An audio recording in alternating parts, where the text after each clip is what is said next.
دوستوں اور ساتھیوں، جیسا کہ آپ سب جانتے ہیں کہ کچھ عرصہ پہلے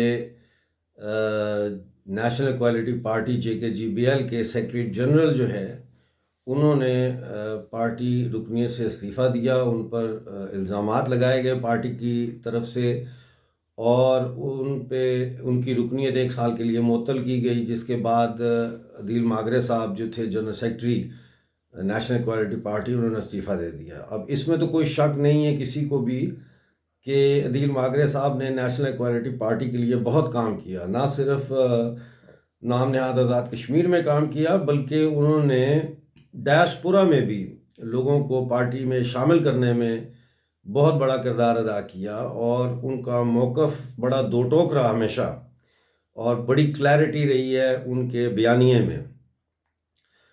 ہم نے تحریک اتفاق رائے جو ہے، جموں کشمیر تحریک اتفاق رائے، ہم نے اپنا ایک پینل تیار کیا ہے جو عدیل ماگرے صاحب کے اوپر لگائے ہوئے الزامات کی کھوج کرے گا، اور پوری رپورٹ جاری کرے گا کہ عدیل ماگرے صاحب کے ساتھ ایسا کیوں سلوک کیا گیا. اور دوسری بات یہ کہ کیا واقعی میں عدیل ماگرے صاحب نے کوئی ایسا کام کیا ہے جو ریاست جموں کشمیر کے وسیع تر مفاد کے خلاف ہو.